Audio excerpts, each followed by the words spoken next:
face of widespread vaccinations, case numbers continue to spike. So what does this mean for the coming weeks? Well, joining us now with more insight is epidemiologist Raywat Deonandan. Thanks so much for joining us early in the morning, Ray. My pleasure to be here. So let's start with the elections. What's your reaction to the timing, especially given the fact that, we're 6 days into a 500 plus case count here in Ontario? And if you have any advice for how Canadians can safely participate in the voting process. Right. The institutions of democracy must continue regardless of whatever public health challenge faces us. So we know what to do here. One, of course, is get vaccinated if you can, if you haven't already. Two is wear a high quality mask when you go to the polling station. Three is if you can avoid going to the polling station, then vote by mail instead. So the registration process has begun for mail voting, and I've done mine already. Other things to do is just keep your distance if you go to the polling station. If you're talking to canvassers, again, keep your distance, make sure everybody's masks, and do everything outdoors.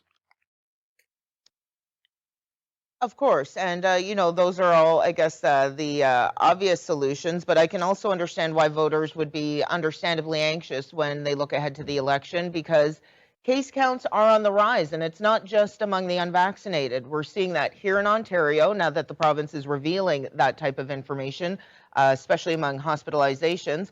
But also, if we go to Israel, data also shows vaccinated people are still being hospitalized, despite that nation having an 80% vaccination rate. So if you could offer anything as to why we're seeing this when we've been told the vaccine is supposed to protect you at least against that, against hospitalization. First of all, vaccines aren't 100% perfect. You're going to get some breakthrough infections and probably a handful of hospitalizations. And the more infections you get, the more hospitalizations you're going to get.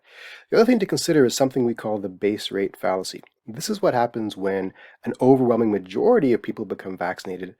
Then those infections that do occur are going to be increasingly among the vaccinated because of the sheer raw numbers. The example I give is if we have 100% of people wearing seatbelts, the car crash fatalities will come down, but among those that happen, 100% will be among people who wear seatbelts. Doesn't mean seatbelts don't work. It just means so many people are using them that they're the ones who are now going to die.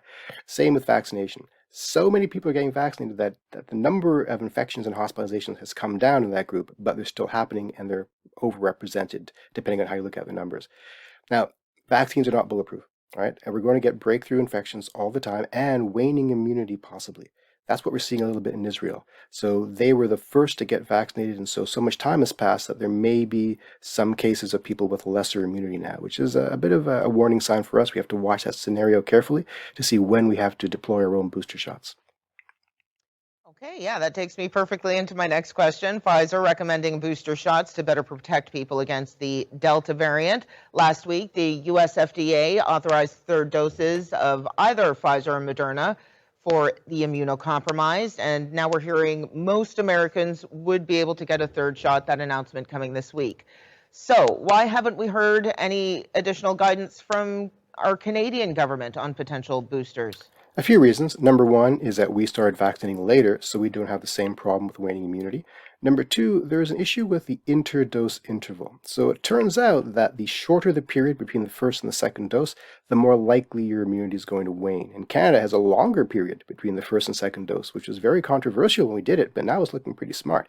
So we won't need a booster shot until later. Then there's people who claim that maybe we won't need it at all. Maybe our T cell and B cell immunity will carry us through this issue. I'm not sure.